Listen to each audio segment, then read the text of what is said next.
trust, it's the foundation of all relationships, or it should be. And I think this weekend, the world saw what trust is really all about when a missing airman behind enemy lines was rescued after almost 3 days. What can you say? Trust. Trust that your fellow men, your colleagues, are going to do what they say they do. Trust that they know how to do what they're called on to do, and trust that regardless of the situation, that it is going to turn out for the best. We're always told to trust in something higher than ourselves, that we can't control everything. And today I have one of my panelists, a colleague, and we're going to talk about trust. What happens with trust? How do we gain trust? How do we lose trust? What happens when trust is broken? And before I let Dr. Jeffrey introduce himself, I am Teresa Palmer, a holistic cardiology nurse practitioner. And what I do is a part of the work that I do with people is about trust, about getting them to trust their intuition, their inner knowing, about getting them to trust that, yes, they can partner and be a part of their health care decisions. So that's part of what I do. I'm also author of the book, Heal Your Heart from Within. And I will now turn it over, and guest hosting. I've been guest hosting for a while. So now I will turn it over, let Dr. Jeffrey introduce himself, who he is, and he could start our conversation. Thanks, Teresa. And again, thank you for hosting. You're an amazing host, and so appreciative that you're doing this for the group and for MARISSA. I'm Dr. Jeffrey Berger, an honorary doctorate. I am the CEO and founder of Abundance and Optimum Wellness, where I am of the belief that we all should be living in abundance and optimum wellness, physically, mentally, emotionally, spiritually, and financially. And I do host my own podcast where I interview people to really provide value to my audience, where I'm sharing tools and resources, allowing people to create that lifestyle, to live in abundance and optimum wellness. And it's great to be here. And you talk about trust. Trust is, I mentioned to you offline about me having some issues with trust over the last month and a half. And I'm actually in the process of writing an article to post in LinkedIn to be transparent. And let me start out with why trust is so hard right now and what really broke it. So people are really carrying quite skepticism about everything, institutions, systems, and even themselves. And there is broken trust in our food systems, healthcare, media, financial systems, and even in our government. And the unfortunate result is that people are becoming hyper independent. They're experiencing anxiety and burnout. And then the deeper truth around that is when trust is broken, externally, people lose trust internally. So there's an internal and an external factor. And the reality is that most people don't have a trust problem. They have a betrayal recovery problem. And this immediately makes, people feel seen. So that's one of the introductions of what I'm sharing, and really breaking that down into more pieces of information. But that's one of the things that I came up really thinking about what I've been going through over the last month and a half. So if you want to start there, let's do it. We could start there. And Jeffrey, we kind of lost you off the screen. Oh, you did? Yeah, I don't. There you are. Now I see you. Okay. Oh, wow. So, yeah, I really believe that trust is the foundation of all relationships. I think that in order to move forward, you have to trust. And trust is difficult because, like you said, we don't know who and what to trust. And I think some good examples of that are we don't even know with the media who we could trust. And that's sad. I'm dating myself, but I'm going back to Huntley and Brinkley. And Huntley and Brinkley never gave you their opinion about what was going on. And they broadcast in the middle of a war. But what did they do? They told you the information that they could tell you. And that was it. They didn't say, "Oh, by the way, this is not right. That's not right. This isn't so. That's not so." And why don't I just make this up and tell you this is going on? And it Right. was probably easier back then to BS people because we didn't have social media and we didn't have Exactly. technology. So we had to rely and trust these people to give us accurate information because we had no idea what was going on. How Right. would we know that? There was no way. And yet we had this trust. I don't recall the trust really being broken. That I don't really recall. And now we have so much going on, and I think with AI, we don't know who and what to trust, and Right. that makes it difficult. And sometimes we use our intuition and we trust. I know I did that. I had a situation where it had to do with my website and I had looked at several different people, and I chose someone who was in my close by where I lived, and it was a beautiful proposal as to what they were gonna do.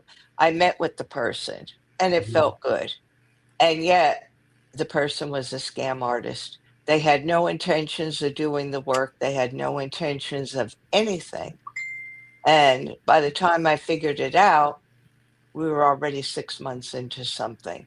Right. Wow. So, what do you do? I mean, Yeah. I just never dreamed that that was gonna happen, but yet, looking back on it, yeah, there were some red flags. There were red flags when people give you a timeline and then all of a sudden it's, well, my wife has to go here, my wife has to leave the country. She's the one that helps me. I've got a sick mother. I've got this. I've got that. So, looking back on it, yeah, I probably should have been less trustworthy. And sometimes it's worthwhile to be suspicious. We don't always like to talk about suspicion because it makes us look bad. It's like, oh my Right. goodness, how could we not be positive and trusting? Well, sometimes I think a healthy dose of suspicion and not trusting people is the way to go. And what do you think about that?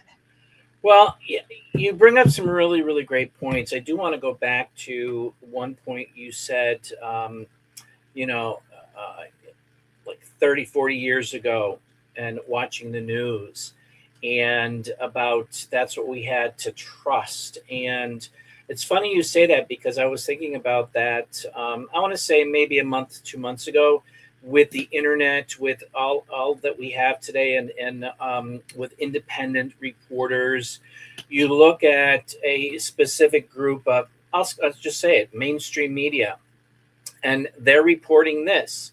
But then you come over to other independent reporters and other channels that are out of the norm, and they're bringing in different facts and different points. So it's like you have to go back and forth and back and forth, and then really look at the true state of affairs. And what are the true state of affairs that are really going on out there?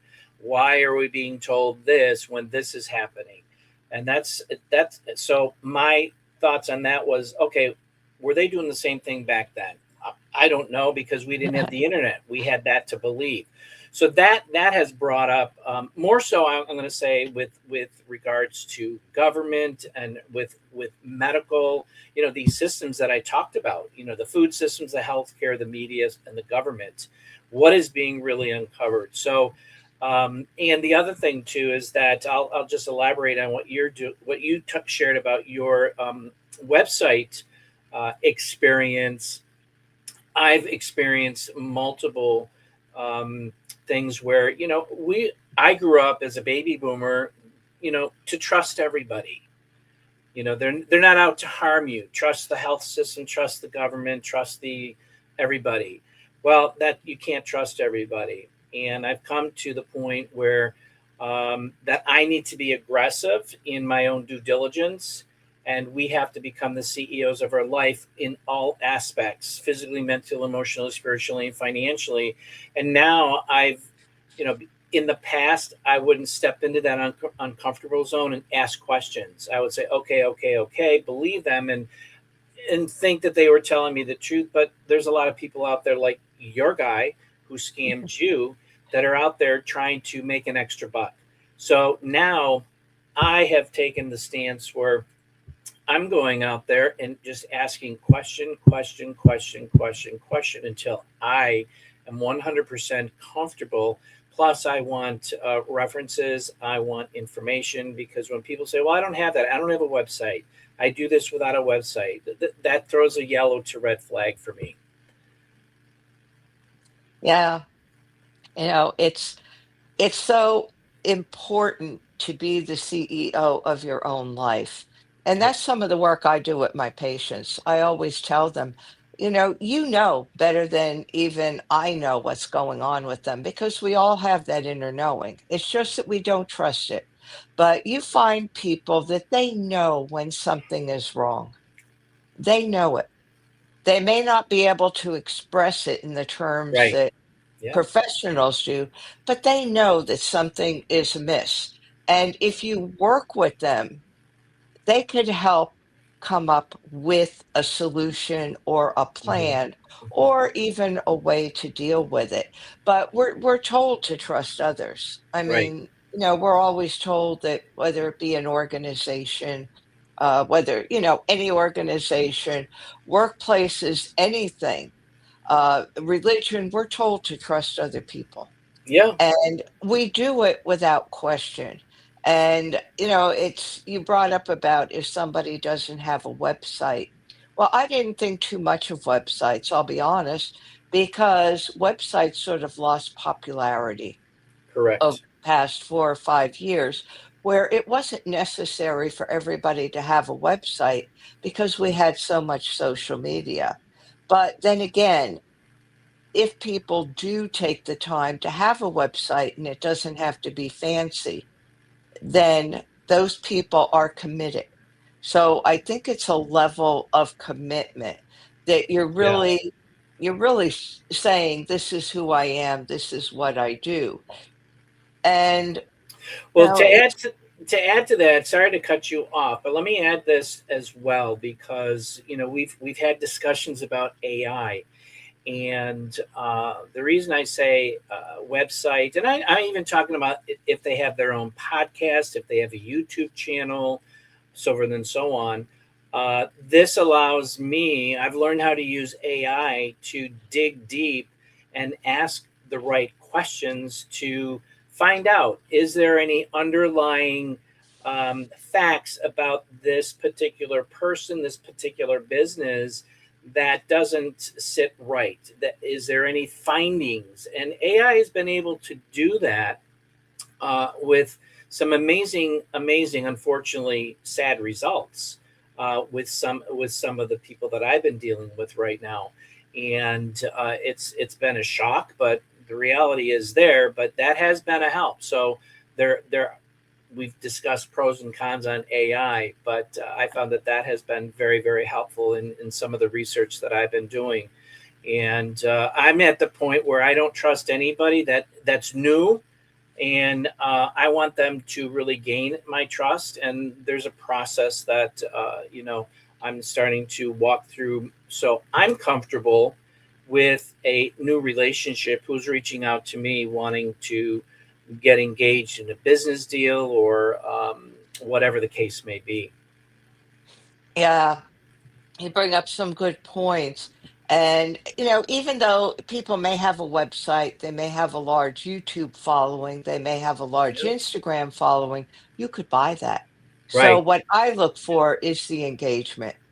Because you have 1,000 or 1,000,000 followers, are they engaged? What kind of comments? And when I look at a lot of people that, maybe I choose to follow or I think about following them, and I look at the engagement, it's very, very low. It's Right. very, very low. And this is where I don't like AI. It's AI. If there is an engagement, it's AI generated. Yeah, there's a lot of AI generated. I still like to go, even though I got scammed meeting a person. And I did, I purposely met this person to make sure that I was picking the right person. So even Yeah, that you don't know. right. In a way, I was fortunate because the person lived in my neighborhood. Um, but in a way, it still didn't work out, even though I resonated with the person. So I think people could be great imposters, and I think that's what scams are really about.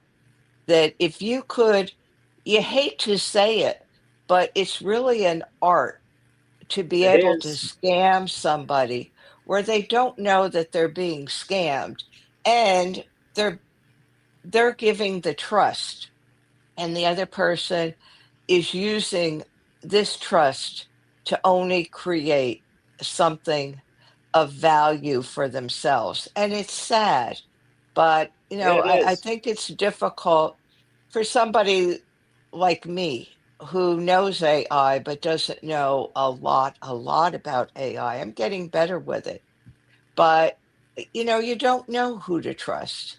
And I Right. think you still have to go with your getting your heart and your brain on the same page. That it's some logic, but it's also some intuition. And I think we have to balance that. And a lot of times we're logical and we say, okay, this person has these credentials. But, I just bring up, um, you say you have an honorary doctorate. You're one of the few people that says that. Most people do not say that because they think that just having doctor in front of their name gives them credibility. And Right. there was a time when that was true because the only doctors were medical doctors, PhDs, Right. doctors of education.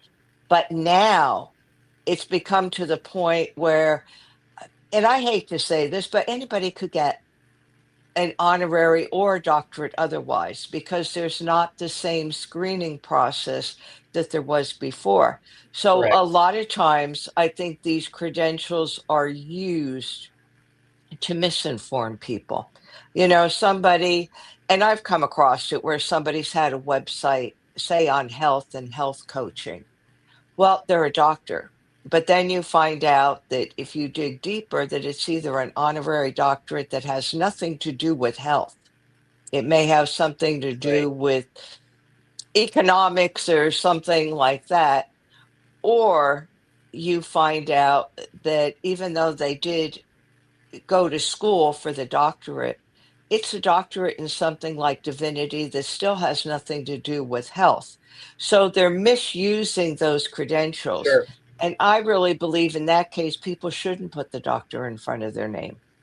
I really believe that if they're a health coach or, something that's not where they got their education from or their honorary, then don't even put it because to me, you're using it to mislead people because you Right. want them to Right. think a certain way. And, that's being to me just as dishonest as the person that outwardly scams you, that takes your money, that maybe doesn't really build your house, is never seen again. Years ago with Superstorm Sandy, we had a giant oak tree fall on our deck. It missed our house by about a half an inch, which is truly a miracle. So we contacted someone and they came down, looked at us, gave us the insurance price. We had the insurance money. Well, we're waiting. And this person said, oh, I have to wait for a permit from the town. I have to do this. I have to do that. Well, I went to the town and I went to the engineering department and I said, we've been waiting already a month. Already a month. We gave this person, and part of it was our fault. They wanted a third down, and yes, we gave it to them. Okay. Right. And we were told that that person never applied for a permit. They didn't know who the person was. Oh, It's jeez. fortunate, yeah, was fortunate about social media. So what I did was I called the company, and of course it's a mom and pop operation. It's a man Oh, and his wow. wife. Yeah. Wife answers the phone, and I said, I'll smear you all over social media so you have a choice. You could either give the money back because you're not going to do the work, or run the risk of never having anybody believe you about anything again and having the town or us sue you personally for misrepresentation. Well, I have to say, within half an hour, we had a courier with a check with our money back, Wow. went straight to the bank, deposited the check, it cleared. And then I signed what the person had sent, that they didn't want anything said on social media that could undermine them, because they actually were a company. Hmm. But again, they were scammers. Yeah. And who gives them the right to do this? So if you do your due diligence and you do your work, you find out things, Right. and you could kind of cut people off from the past at Yeah, the and past. there's so many scammers out there on social media. It's just it's really sick. It's sad to see that these types of people are out there. But you know what? They've been around for centuries, and now with the computers and systems like that, it makes it much easier for them to utilize that and scam people. So uh, Yeah. it it's really tough to have that trust anymore. And yeah, I mean, it's and I go back to my story I share about a survivor of childhood molestation, and that is still going on today, but it's more out in the open. And these people, they're groomers. They know how to groom, and they're smart at it. And unfortunately, today there's not enough done to arrest these people. There have been some arrests, but there needs to be more and more exposure around this whole topic. So, but yeah, it's been an interesting journey, and it's sad to see trust is really dwindling down. And I'm finding it more and more over the last I want to say the last 5 to 10 years. It's been really building up, and it's sad to see the direction that it goes. We should be, as I say, live a life of abundance and optimum wellness. We should be working together. We should be supporting everybody, and enjoying our lives with, because we don't have a lot of time on this earth to enjoy it, and to be going back and forth with these things. It's really sad. Yeah, it's really sad because, I think as human beings, and you even look at animals, animals are trustworthy. They know how to survive because their Yeah, antenna is always up. correct. But at the same time, they know how to build trust, and they know how to move on if they don't get that trust met. They may not be able to change the situation, but animals have a way of moving on. I think with humans, it's a little bit more difficult. And our Yeah, brains too are wired for survival. We still have that survival mode right. in our brain We do. that, alerts us to danger. I think sometimes we push it down because we don't want to appear like we're being negative. That if we question something, we're not being the so-called good people. We're not Hmm. being the Right. people that, I think we have a tendency to try to present as, oh, I have to do this, I have to do that. I can't say anything against this. Oh my goodness, if I question somebody on that, what are they going to think of me? Yeah. And I think Yeah. that holds us back a lot of times from not only being ourselves, but from delving into things and perhaps avoiding some of the mistrust. You had some other Yeah. points that you wanted to bring up, correct? Yeah, but let me go back to this about other people thinking. That was me for decades. What if I say this? What are they going to think about me? And I finally got to the point. I can't be bothered with what they're going to think about me. I have to be authentic to myself, And once I'm authentic to myself, then if they don't resonate with that, that's fine.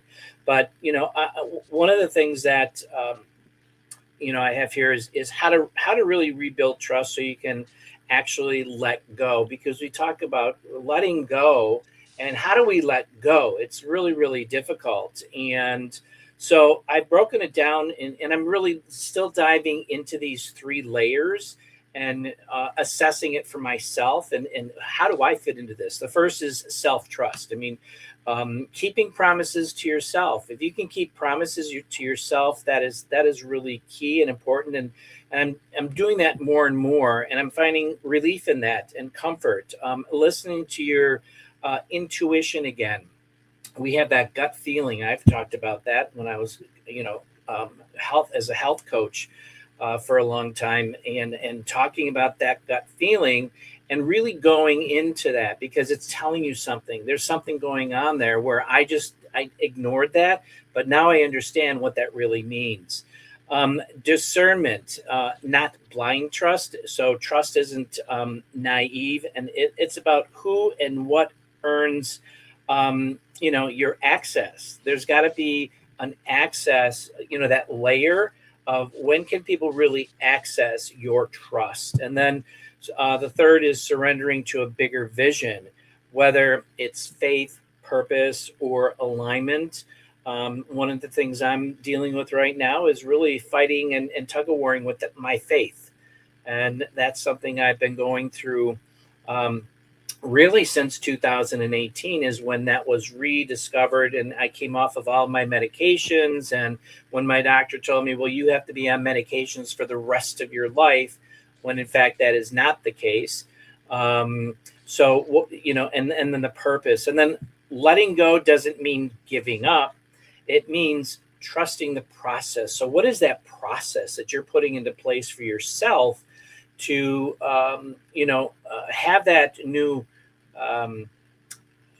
evolvement, that new journey of trust, and trying to discern what's really going on out there. So you don't rebuild trust by believing harder.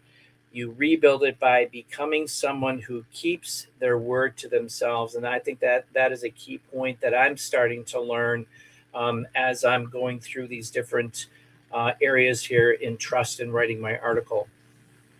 Yeah, those are such good points. And I think the main thing is really we have to trust ourselves. Yeah. We have to trust ourselves. We have to believe in ourselves, because that's what also we project to the outside world. Right. And it's like if an animal could sense that you're afraid of them, and you see it all the time with dogs, they'll harass you if they know that you're afraid of them. I think it's the same thing even with other human beings, that if we don't totally trust ourselves, I think the message goes out, then, well, why should I trust? Why should I trust that person? Or that person doesn't trust themselves. Mm-hmm. Mm-hmm. So why should I be trustworthy to them? I don't have to be Exactly. trustworthy to them, because they're already expecting that I won't be, and it won't come as a surprise, and their defenses will be down. So it's an interesting thing about trust and letting go, that we have to trust ourselves. We have to trust other people. And at the same time, people also have to show us that they can be That's right. trustworthy. That's right. So it's this double-edged sword, and it goes back and forth. And then what do we do if there's mistrust? How do we Mm-hmm. rebuild that trust? We have to then trust in someone. And when that happened with my website, I had to find somebody else. And I explained to the person what had gone on. And the person said, "Oh, that happens all the time." This person told me the person that I went to actually built a business Mm-hmm. because of everything that was going on. And the Wow. person said, "I'll keep you informed every step of the way." And I said, "That's what I need, is I need weekly updates as to how things are going. Even if you're doing nothing, send me a text saying that there's nothing going on this week." But it worked out well, but I also had to take the initiative to say to the person, I'm coming off of mistrust. So in order to trust you, this is what I need from you. Now, if the person would have said, well, I'm way too busy, I can't do that. You think I'm going to Then you give don't. you updates? Yeah. Then I wouldn't go with them. I would find somebody that would. But the person was willing to do it, was Yeah. willing to build trust, and did a beautiful job. I was just gonna So, say, and your new guy did a great job. So yeah, kudos to him. Congratulations. yeah. And, trust, I think, makes the world go round. That I Correct. think even in all this chaos, we need to trust. And I'll go back to what I said in the beginning, that I think the world saw what trust really is. That when you have someone who's behind enemy lines, that's injured, and yet they have the trust that they are going to be taken care of. And Right. it's not only trust in their colleagues, it's trust in a higher power, Hmm. because I think without that trust in a higher power, they may have given up or tried to do something that would have put them at risk because there Yeah. would have been fear there. And maybe they would have exposed themselves to something that they shouldn't have. But I think too that they had that trust in whatever they believed that higher power was, and it doesn't matter. That they knew, okay, if I just sit tight, I have trust and faith that it's all going to work out. And it did. Any last words from you about this? Yeah. So to wrap up, I think that I would like to just really share for people to keep an open mind and go by your gut feeling. We are in some really trying times, and embrace what you can, and lead forward with your own true authenticity, which is something that I have been working on since 2018, coming to some sort of realization that I have a purpose and I've discovered that purpose, and want to encourage people to reach out to Teresa or reach out to myself or anybody from the Own It family, because there are a lot of us out there. As I said earlier, we want to provide tools and resources for those individuals who want to level up, who want to become their own CEOs, and who are a little bit afraid to become their own CEOs. And how do you do that? I didn't know how to do that until I said no to my doctor, saying I don't want to go on to another medication, and that was a reality check for me. So there is hope out there. There are people to trust. It's a matter of knowing, what to do, how to do it, and what to look for. So, thank you, Teresa, for today's episode. Always a pleasure to have you as host and be a guest with you. Thank you so much. And thank you for coming on today and sharing this conversation, because I Thank think you. it's a much needed conversation. I think here at Own It, we like to dig deep. And we Correct. don't sugarcoat it. We like to tell the truth.